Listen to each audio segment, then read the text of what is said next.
hunter-gatherer era of early humans refers to the period when our ancestors lived by foraging for wild plants and hunting animals, long before the advent of agriculture. This period spans much of human prehistory, from the earliest Homo species over 2 million years ago up until the development of farming around 10,000 years ago during the Neolithic Revolution. Lifestyle and subsistence. Foraging and hunting. Early humans subsisted by gathering edible plants, fruits, nuts, and roots, as well as hunting animals for meat. Their diet was diverse and regionally specific, depending on what was available in their environment. Mobility. Hunter-gatherers were typically nomadic or semi-nomadic, moving across large areas to follow seasonal patterns of food availability. This constant movement helped prevent overexploitation of resources in one area. Tools. Early humans developed tools made of stone, bone, and wood to help with hunting, processing food, and constructing shelters. The Paleolithic era, also called the Old Stone Age, saw the development of these early tools, including spear points, axes, and later more refined tools like the bow and arrow. Social organization. Small groups.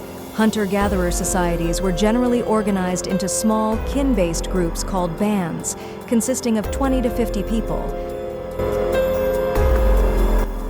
These groups were egalitarian, with decisions often made collectively, and there were few formalized hierarchies. Shared resources. Food was usually shared among all members of the group, as the survival of the band depended on cooperation. This practice of sharing created strong social bonds and fostered a sense of community. Gender roles. While there were different roles based on gender, with men typically doing most of the hunting and women gathering, recent evidence suggests these roles were more fluid than previously thought. Women also contributed to hunting and other tasks critical for survival. Cognitive and cultural evolution. Development of language. While exact details remain unclear, hunter-gatherer societies are believed to have developed increasingly complex languages to communicate, share knowledge, and pass on cultural practices. Symbolism and art. During the later stages of the hunter-gatherer era, particularly in the Upper Paleolithic, around 40,000 to 10,000 years ago, early humans began creating symbolic art. This includes cave paintings like those in Lascaux, France, and Altamira, Spain, as well as carved figurines and personal ornaments. Spirituality and burial practices. Evidence from archaeological sites suggests that early humans had a sense of spirituality and engaged in ritualistic practices. Graves with burial goods and careful positioning of bodies imply that hunter-gatherers had beliefs about death and possibly an afterlife. Adaptation and survival. Fire and shelter. Mastery of fire was a critical development that allowed early humans to cook food, protect themselves from predators, and stay warm in colder climates. They also constructed simple shelters, ranging from temporary structures made of branches and animal skins to more permanent homes in caves. Clothing.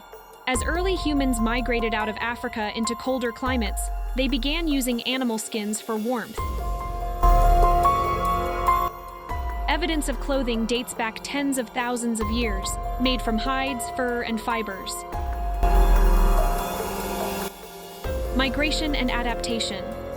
Hunter-gatherers were highly adaptable, able to survive in diverse environments from the African savannas to the Arctic tundra. Over time, they migrated out of Africa and spread across the globe, reaching Europe, Asia, Australia, and eventually the Americas. Transition to agriculture. End of the hunter-gatherer era. Around 10,000 years ago, during the Neolithic Revolution, some hunter-gatherer groups began to settle down and practice agriculture, leading to the domestication of plants and animals. This transition was not uniform or immediate. Many groups continued as hunter-gatherers well into the modern era, and some still do today in remote parts of the world. Agriculture and society. The shift to farming led to the development of larger, more permanent settlements, social hierarchies, and complex societies. However, the hunter-gatherer way of life continued to be crucial for survival in many parts of the world until recent history. Legacy of hunter-gatherer societies. Even after the development of agriculture, the principles of cooperation, mobility, and adaptability central to hunter-gatherer societies shaped human culture for millennia. The egalitarianism seen in many hunter-gatherer groups provided a stark contrast to the more hierarchical agricultural societies that emerged later. Studies of modern hunter-gatherer societies, such as the San people of southern Africa or the Hadza of Tanzania, provide insights into how early human societies may have functioned, offering a window into our ancestral past. The hunter-gatherer era was a time of profound adaptation, creativity, and survival, laying the foundation for the eventual rise of civilizations. But it also represents the majority of human history, demonstrating the resilience and flexibility of early humans in diverse environments. Thank you for watching the video, The Hunter-Gatherer Era, provided by History and Current Events. This is Gina, and Sarah, Lily, Bill, Brian, and Tony have also contributed so far as narrators. Thank you.